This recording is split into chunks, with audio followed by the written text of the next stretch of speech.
Welcome to the next lecture of the design and analysis of algorithm.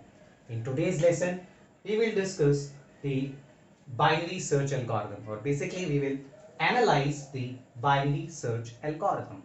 In the previous lecture, we had seen the analysis of linear search algorithm. So let's see what we are going to study in this lesson. In the first step, we'll talk about the concept of binary search. If you have studied the data structure before, then you must have gone through this binary search and you are aware about the concept of the binary search. So we'll have a quick review of that binary search. Then we'll talk about the time complexity. We'll analyze the time complexity of this binary search. We'll also analyze the space complexity of this binary search. We'll talk about the best case complexity. We'll talk about this best case, we'll talk about the average case, and we'll also talk about the worst case complexities. So let's start with the first thing, that is the concept of binary search. The first thing of the binary search is the elements in the array must be sorted.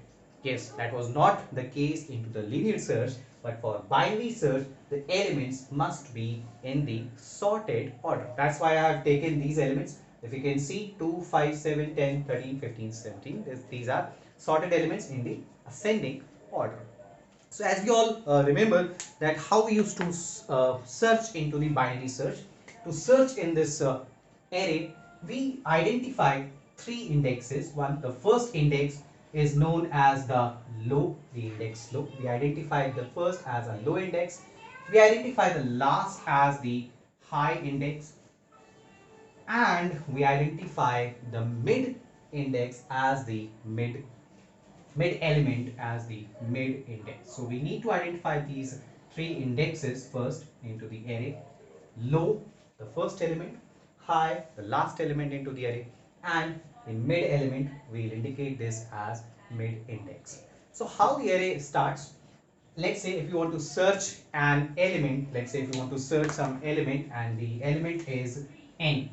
So into the first step, we compare this n with the mid-indexed element. So we compare that if n is equal to, let's say if the array is recognized by A, then we check whether the searched element is mid element or not.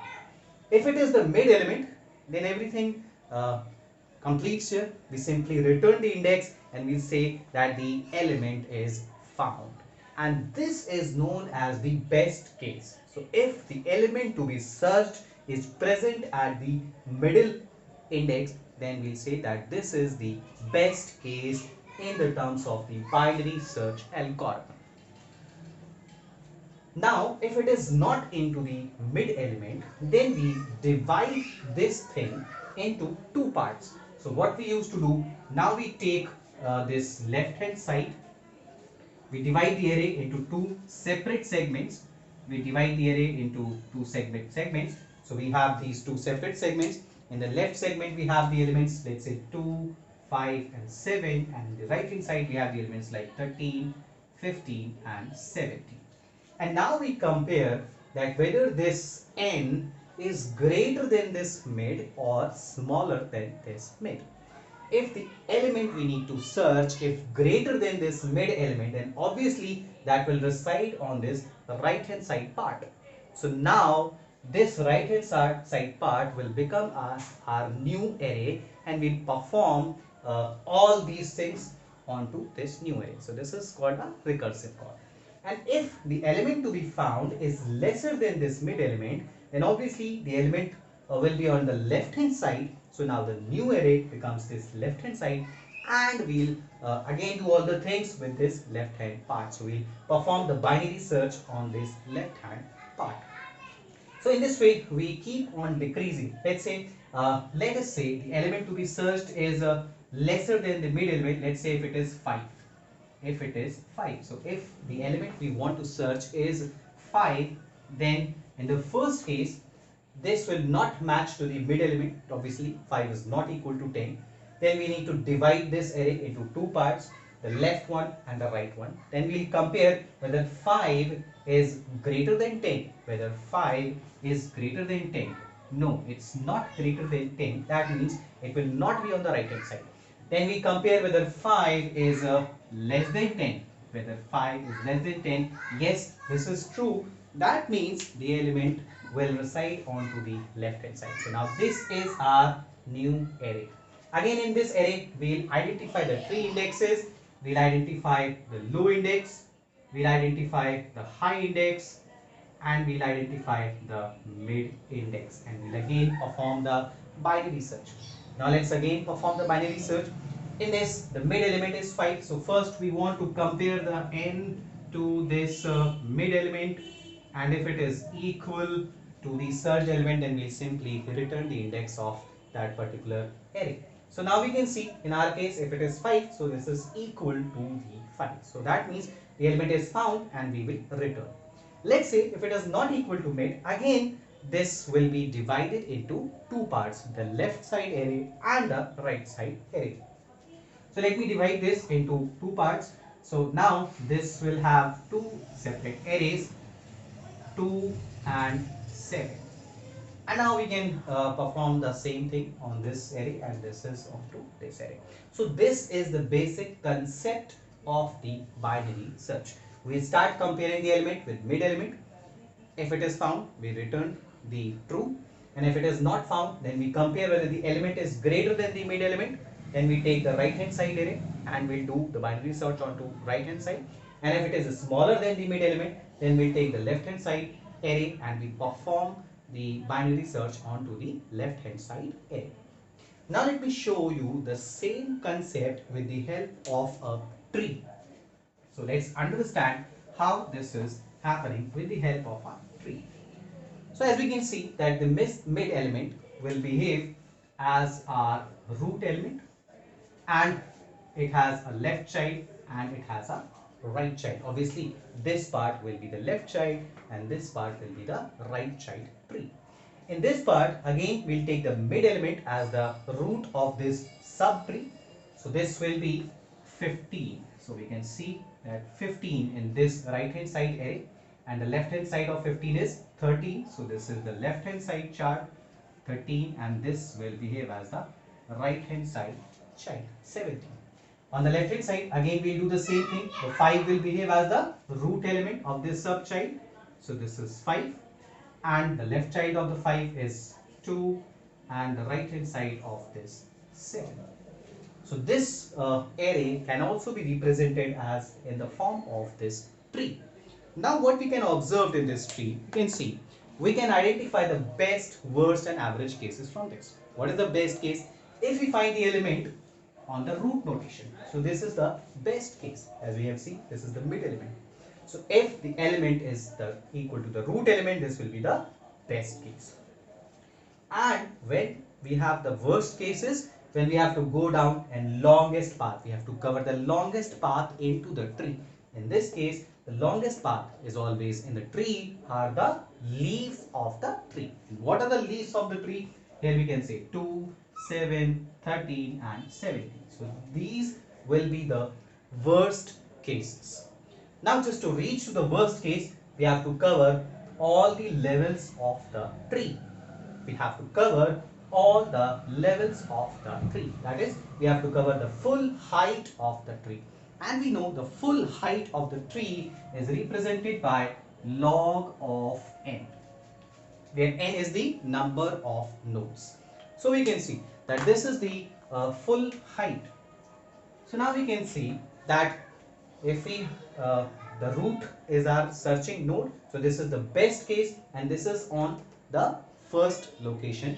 So the complexity will be of order of 1 for best case, because this is the first element. So this is order of 1. So the best case complexity, time complexity will be 10. And the worst case will be when we have to reach to these leaf nodes. So the worst case complexity will be order of log n.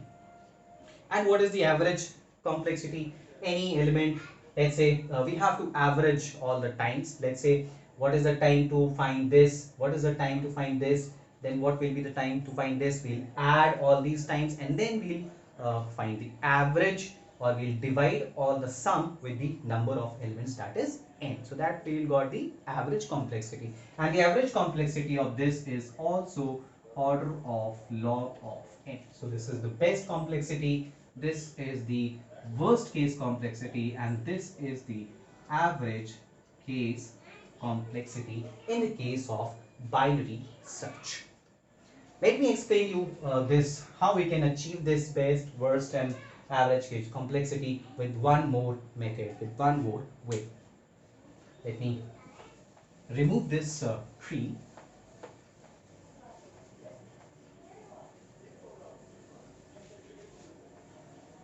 Okay, as we have seen that in the first step, the whole length of the array is n. So we can represent this with a time function t of n. Okay, now at each next iteration, this will be the first iteration. Now in the next iteration, this length is divided, almost divided by 2. So now in the next iteration, this will be t of n upon 2 in the second iteration. As we have seen, in the first iteration, we use this whole array. In the second iteration, this array is divided in 2 parts and we used to take one part. So the length is divided by 2 approximately. In the third iteration, in the next iteration, this will be again divided by 2. So that means this will be t to the power n upon 2 to the power 2. Right, will be again divided by 2. So that is t to the power n upon 2 square. That is t to the power n upon 4. And this will continue, let's say in kth step or in k plus 1th step, what we'll have t of n upon 2 to the power k. Obviously, like in the we can say in the first iteration it was n, in the second iteration it was n upon 2 to the power 1, in the third iteration it was n upon 2 to the power 2, in the fourth iteration it will be n upon 2 to the power 3, then k plus 1th iteration it will be n upon 2 to the power k. And we know that in the last step of dividing this, that was the worst case, getting the leaf nodes, it's always t to the power n, that is always equal to 1. So this is always 1 because we have single elements left. Single elements left whenever we reach the last step. So first, in the first step, let's say 1, 2, 3, 4, 5, 6, 7. 7 was the length. In the second step, 1, 2, 3. 3 will be the length, almost half of 7. In the next step, half of the 3, that will be 1. So in the last step, when we'll reach to the worst case, the length of the array will be 1. So we say that this will be 1 at the last step. So now let us say that this at the last step, this n upon 2 to the power k, this, if this is the last step, then this will be equal to 1. That means the n will be equal to 2 to the power k. This n is equal to 2 to the power k. Now if we take log on both the sides, so this will be log of n, and this is log of 2 to the power k, which can again be written as k log of 2. K log of 2. So k log of 2 is a constant. So we can say that, again we can see by this method, the time complexity comes to the order of log of n. So we can see, as in the worst case, we have got the time complexity of order of log of n. So now we have seen that we have seen concept of binary search. We have seen that what is the best case complexity. Best case will be order of 1 for this binary search. The average case will be order of log of n, and the worst case is also the order of log of n. Now let's talk about space complexity of this binary search. So just to achieve this space complexity, we need to refer simple logic algorithm, or we can say the pseudo code of this particular thing. So as we know, in the pseudo code we have this array a to the power n. Then we'll need some loop while I is less than j. what is ing? Let me rewrite this instead of ing. While the loop will continue while low is less than high, right? So as we know the concept, and then we create mid is equal to low plus high whole upon 2. And now we can compare if mid is equal to the element we want to search, let's say n, then we'll return mid as our result, then we return mid. This is the index that we found the element at that index. Else if the element n, the element, let me write it in this way, a of mid, and let's say if this n is greater than a of mid, then what we used to do, if this is greater than a of mid, that means the element is greater, that means the right hand side part will be taken, so high will remain same, but this low will be converted to mid plus 1. So what we'll do is the new low will be mid plus 1. Else if the last case, if n is smaller than a of mid, then we'll change. Obviously, whenever it is smaller, then we have this thing, low will remain same, but now high will become mid minus 1. So we'll take high is equal to mid minus 1, and we'll recall this. So we'll recall this concept, we'll recall this particular code. So we compare this, what is the space required, what are the variables we have. We have this first, let's say we have this array of size n that will require n instances of the memory block. We have this low will require one instance. We have high will require again one instance. We have mid, again mid will require one instance. So we have the element n will require one instance. So which is the largest of these? The largest of these is n. So the space complexity is S of n. You can also write order of n. So the space complexity for this binary search is S of n. So we have seen the concept of binary search, time complexity, space complexity in the best case, average case, and worst case time complexity. I hope you have understood the binary search analysis. Feel free to ask any questions. You can use the comment box for your queries. That's it for the today's lesson.